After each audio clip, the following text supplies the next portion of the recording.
The finance minister was in Parliament, and he had some very interesting news. The minority says it's a mixture. It includes bad news that is veiled or coated, sugar-coated. Let's listen briefly to the minister, and let's come back to this. The budget, they will need 2 hours. So. Yes, I understand. But this seconds. From my appreciation of what my production is doing, is that this is a budget review that will be on forever. There's a lot. We can travel from Ada to do weeks. This job only in 20 Of course, it will be on for right. a long time. All right. Okay. So let's listen to this briefly and come to discuss it. So the measures for this year to ensure that we meet our fiscal deficit target of 4.5%, to ensure that we exit the IMF program. Mr. Speaker, we are converting the national health insurance of 2.5% to a straight levy of 2.5%. Mr. Speaker, we are converting the GET Fund value-added tax rate of 2.5% to a straight levy of 2.5%.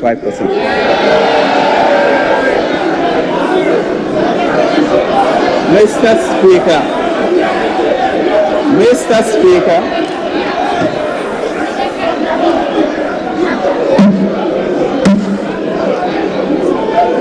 Mr. Speaker,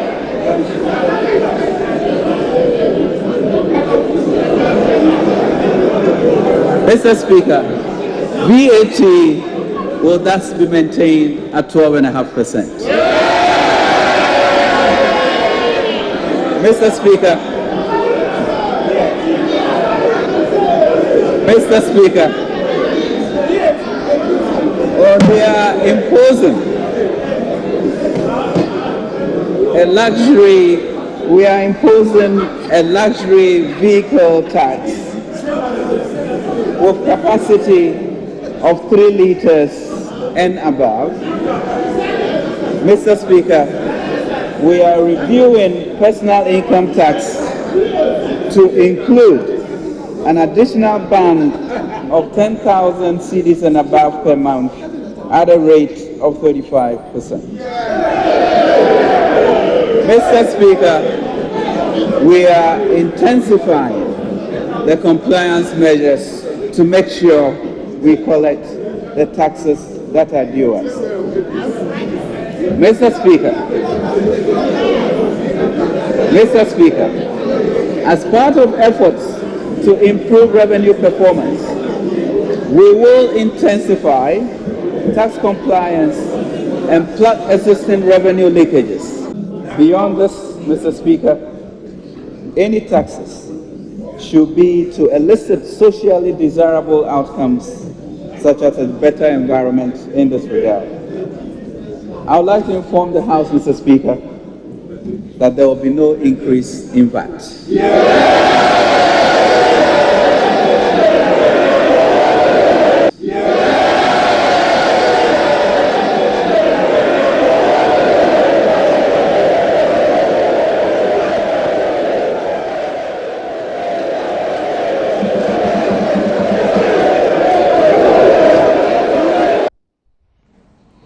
Right, so that's the Finance Minister, Ken Ofori-Atta. Now, let me start with Dr. Gideon Boako. And the question that is on the top of many minds is where there appears to be a disagreement that it is not exactly accurate when the minister says VAT has not been increased. Is that contestable? That is absolutely not contestable. And Sami, I should say it's unfortunate we don't have much time to digest the budget. Kokubako says he wants to just sit back and listen to you guys. So we have a bit of time that you can share. But it's good that the minister presented the budget, the manner in which he did. And you can gauge the public sentiment and reactions towards the budget.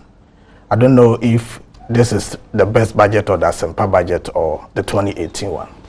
But consistently, this government has shown that anytime it presents budget, the people of Ghana identify and see themselves in the budget, and the budget is good for them. The budget presentation, again, also exposes the insincerity and the lack of credibility on the part of the minority, who have shown higher proclivity for deceiving the public on the back of social media knowledge without seeking to interrogate and delve deeper to find out what the accuracy of the information they are wielding is about. It's quite unfortunate that we have such a minority that is not credible. The budget as presented by the finance minister once again shows that in terms of comparative performance, the performance of this government in the 18 months is highly comparable to the performance of the previous government in 8 years. And in fact, we have an edge over them. What I also like about this budget is the fact that there seem to have been signs of the non-oil sector of this economy seeing rebound in growth. Last year, when we had our real GDP, the questions were that the non-oil sector was contributing just about 4%, which was not matching what 2016 had recorded. This time around, in first half of the year, recorded around 5.4%, which is quite remarkable. If you look at the budget and the programs that this government has put together, they are programs that are really, apart from making sure that our infrastructure and everything, our development moves toward a certain direction, are also putting monies directly into the pockets of people. And so if you look at projects that government have put together, nursing training allowance, teacher training allowances, they are helping put money in the pockets of individuals. Free senior high school and all of that. Aside the macroeconomic indicators that have shown signs of positive movement relative to what we experienced in the past. We've been able to grow this economy, the size of this economy, to have the capacity to absorb unemployed people from 3.7% to 8.5%. That is quite remarkable. Okay? Our inflation is coming down. The exchange rate is relatively stable. And despite some of the transitory deviations and volatilities that we experienced in the exchange rate market some few months or a month ago, the performance of the Ghana cedi against the dollar is still second to none in the past 6 years. And it performs what had been recorded during the era of the NDC. And in fact, during Honorable Adongo's time, today they have the weight to talk. In their era, we were depreciating annually by somewhere 31.3% in 2014. Today, the depreciation of the cedi against the dollar from January to now is 2.4%. The whole year last year, it was 4.9%. So the records are quite unparalleled. Now, if you look at the projects that this government have been bringing to the people of Ghana, and you see the kind of revenue or fiscal impact to government, and i.e., the impact that it has by way of putting money into the pockets of the people, you ask yourself, is it the political party that is branded as a capitalist party, or it is a socialist party that is unknown? Truly, President Akufo-Addo and his government have shown that they are there for the ordinary people and they will do what it takes to put monies into their pockets. Look at policies like the reduction in electricity tariffs. March this year, government reduced electricity tariffs for commercial households and others 17.5%, 30% for industries, and 10% for mining companies. All together, government had to incur a revenue loss of about 1.84 billion Ghana cedis. What it means is that if government had asked Ghanaians to pay those electricity tariffs, if we quantify that in monetary terms, 1.484 billion cedis were going to move out of the pockets of people. If we take projects like fertilizer subsidy, planting for food and jobs, subsidy for BECE candidates, school feeding program, teacher training allowance, nursing training allowances, livelihood empowerment against poverty. These projects together, you look at the expenditure lines and how much government has injected into these projects, there are over 2 billion Ghana cedis. What it means is that the parent who had to pay the child's school fees and now it's not paying because of free SHS, has that money in his or her pockets. This is what we mean cash for the people and monies into the pockets of people. If we take projects that government has also put together, like abolishment or removal of VAT and other taxes in 2017 budget. This is a government that came into government in his first budget. He says that coming from Dumso, a lot of businesses were unable to operate the way they ought to operate, and therefore were not making the returns they were making. I'm not going to overburden them with taxes for them to cripple down. Let me see how best I can ease the pressure and the sufferings on these businesses so that they can increase their production. That is why we talk about moving from the policy of taxation to production. Okay. And so we abolish these taxes, and if you take about 9 of them or 7 of them together, 1% special import levy, abolishment of 17.5% VAT on domestic airlines, abolishment of 5% on real estates, abolishment of 17.5% on financial services, and excise duty and all of that. Together, they give you about 1.4 billion Ghana cedis. What it means is that if government had not abolished those taxes in 2017, the businesses you and I were doing, we were going to pay about 1.4 billion Ghana cedis by way of taxes. Now we didn't pay. Those monies can be plowed back into our businesses.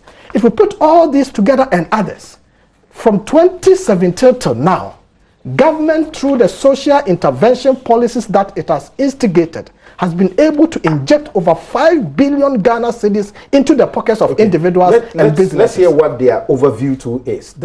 He's at his eloquent best. And I'll come to the fact. No, I didn't expect this. From his input from the beginning of the issues, you can see he's a changed man. Okay, so you two, tell us, what's your overview of this budget?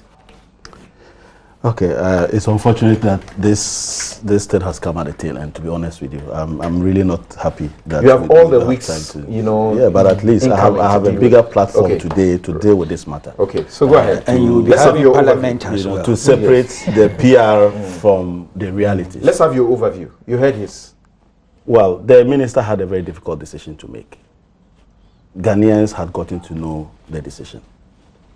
In any case, in our document, we refer to the request for waiver that the government presented to the IMF as the basis of the policy options that the government had proposed that had been approved by the IMF board. These are not social media documents. So the minister was just being a political person, so that's all right. And where is that? But whether you call it VAT has increased or not in the first place, if something remains the same, how does that give you more money? I'll explain to you. In the first there's place. Luxury tax. There's a tax. I'm saying that the tax yield, who the tax yield for those two conversions, NHIL and Get Fund, is about 900 million Ghana cedis. That's the tax yield. So somebody is paying for it. Maybe they broadened the scope. No, I will explain to you. I will explain to you. No, that's a critical question. I wasn't interfering with anybody. I will. So 900 million Ghanaians are going to pay 900 million more because of this conversion, and it is very simple. About that. It's not true. Value added tax is a concept, and when you tinkle with that concept, you can have a different impact. The concept is simple. Any businessman in the process of production or getting that goods to the final consumer who pays a tax is only paying that tax on account. It is not a final tax to the businessman, because that tax is a consumption tax to be paid by the consumer. So anytime I pay 17.5%, which includes the 2.5% of NHIL and 2.5% of Get Fund, immediately I'm able to process it and move it to the next person. Government gives me back my 17.5%. So I don't charge the next person for the 17.5% because I claim it back as a credit. When he also charges 17.5% after he has processed to the next person, the government takes it back. So it is the final consumer, when he now takes the product with a 17.5%, he has nowhere else to send it. So he pays and then keeps that tax. In this arrangement now, when I pay the 17.5% as a producer, government gives me only 12.5%. So what happens to the 5%? It's a cost to me now. I have to decide what to do with it. It is not my cost because that tax is meant for the consumer. But I am getting back only 12.5%, and so my cost will go up by 5% immediately. So when I'm passing on the product, which originally I didn't include 5%, now I'll include 5% to the next person. That net person also charges 70.5%, but he gets only 12.5% back. That 5%, what happens? He's already carried on 5% from the previous.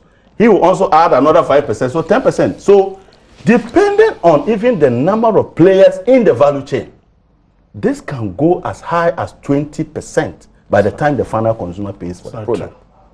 Really? Very basic understanding of value added show you the tax. calculation very I'm soon. confused though. I am saying that if you were buying, if I'm producing this phone and I paid for the raw materials and I pay 75%, because that tax is meant for you who will finally buy this phone. When I now add my things and I give it to you, and you decide that you are now going to put whatever is on it, I charge you 75%, the government pays me that 75% I paid originally to the other person, because I'm passing it on to you. When you also add something to it and you sell it to this man, you charge 75%, but government gives you the 75% you pay to me. When he also adds something to it and finally he's selling it to you, like a final return he's selling it to you, he would have now collected that 75% that he paid to you from the state. But is 75% still lucrative? I just wanted to. There are different segments. In the distributive trade, the first 75%, if it's an imported product, it's not refundable. It's a final tax now. Formerly, it used to be an input tax, but it's a final tax. So automatically, the cost goes up by 75%. When the wholesaler buys that product and they charge 3%, because in the distributive trade now it's not 3%, it would have been the cost of the items that came in, plus his margin, plus the 75% he paid. And he will charge his 3% on the entire and give it to you. When you now take it, already don't forget that now the tax would have been about 20.5% already. But you can only charge 3%. And when you charge that 3%, you don't get back the 20.5% that you originally paid from the two people. So you have a cascading effect to the end. And that is why immediately they introduce a flat rate of 3%. Is that absurdity you are projecting possible? It is what it is. It is not. You see, in the value chain, I can tell you that this can lead to close to 20% if there are 3 or 4 players in the value chain. That is what it is. So you have just decided to convert what is supposed to be a transit tax, a tax on credit, or a payment on account into a final payment. That's what you have done. Okay. And so, he's done a lot of things. I'm only talking about value-added tax. Yeah, he did a bit of an overview, but you have kept yourself. No, but you wanted to. No, I haven't kept myself. There are a lot of issues here. You see, the Minister of Finance, if you read, that was an extract. If you read this document, he talks about GDP. We are still, even in the first quarter, not at 2016 levels of non-oil GDP. Non-oil GDP as at first quarter of 2016 was 6.3%. And end of 2016 was what?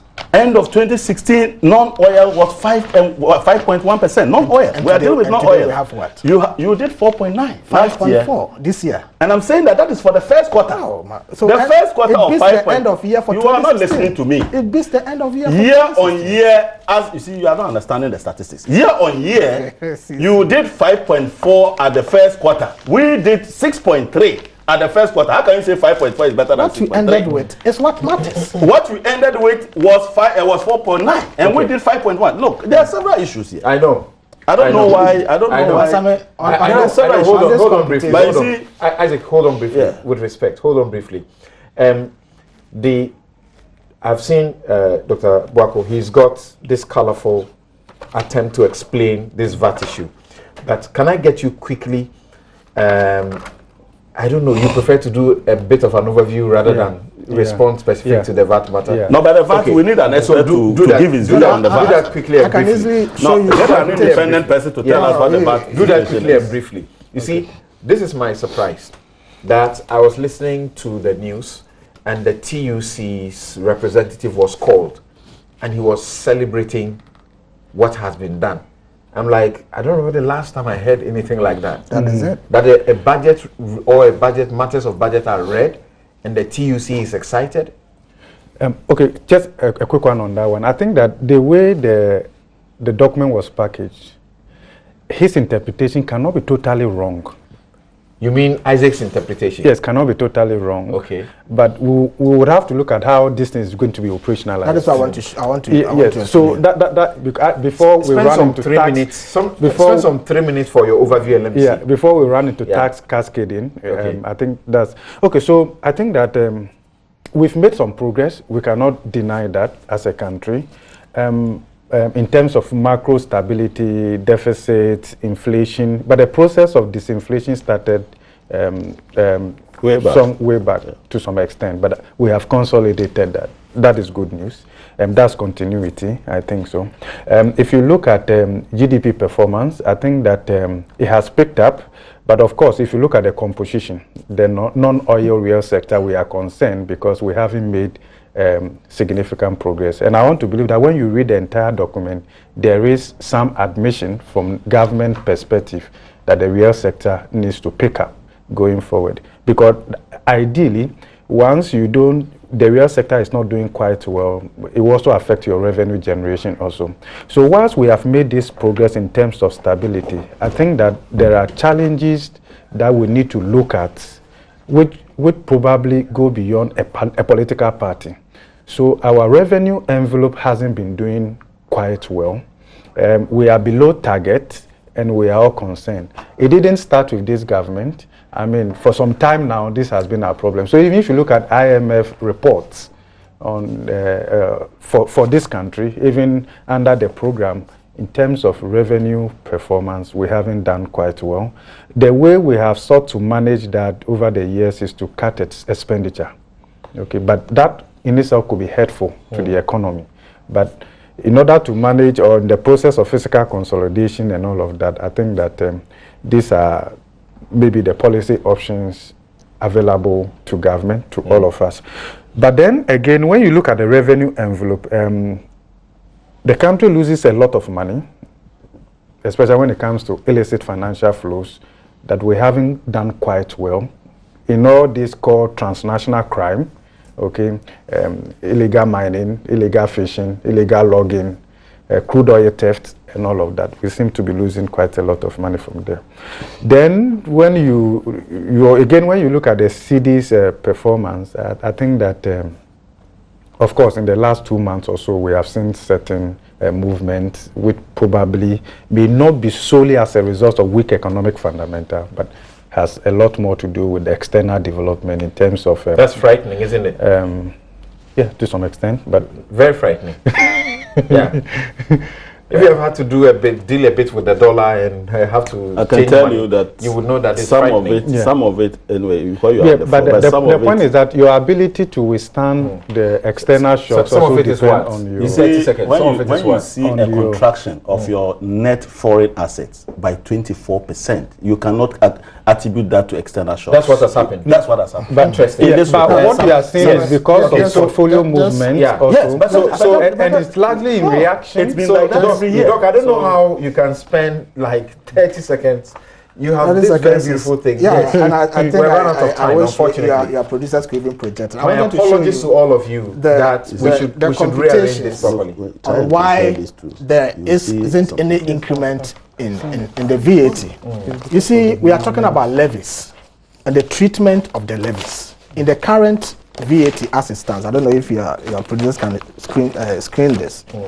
If you purchase an item at 60 cedis, you pay a VAT standard rate of 15%. That gives you 9 cedis. And then national health insurance levy of 2.5%. Currently, that gives you 1.5. Together, a 70.5. When you are going to sell, you add value and decide to sell it at 100. You pay a standard rate of 15. Then you pay national health insurance levy of 2.5. That gives you 15 plus 2.5, which is 17.5. Now, when you are done and you go to GRA, your output tax is your sales, and your input tax is your purchase price. Now, this is what you have. Now, you can go to the first one, the first one for me. So, in this case, okay, the person who went to purchase will pay an output VAT of 17.5, an input of 10.5. When you net the difference, it becomes to 70. But you see that the cost price is 70 for the purchaser and 117.5 for the seller. Now, if you go to what we are proposing, and the next slide will show that if you go to what we are proposing, we are saying that we are just changing, go to the next slide for me, we are just changing it. And now, Sammy, look at it. You now pay 12.5% instead of 15%. So you and then you pay 2.5, 2.5. Now you can see that the cost for the purchaser is the same 70.5, and the cost for the seller is the same 117.5. So the consumer is not being charged more. Okay. But when you go to GRA and you do the accounting, government earns more. But the consumer is not charged additional. Like I said, this is the simple accounting of it. Sincere apologies. No, sincere this is a simple accounting, and it deflates all other arguments. I am apologizing to you. It deflates all other arguments. So this flawed analysis here. Don't allow this thing to go out. What do you mean? Don't allow this thing to You go out. couldn't show any calculations in this effect. I'm telling you, this is I don't need any from the New Crusading Guide newspaper, Professor Godfrey Bokwing. He is economist head, Department of Finance, University of Ghana. Isaac Adomo is MP, Bolga Central, and member Finance Committee of Parliament. Dr. Gideon Bwako is spokesperson to His Excellency the Vice President, and he speaks on economics. We also spoke to Idris Umama, an investment banker and chartered accountant. I'm Samson Ladia Yenini. As always, my outfit is by Latida. We'll find time and deal with the aspects, controversial aspects of the budget. Have a good afternoon.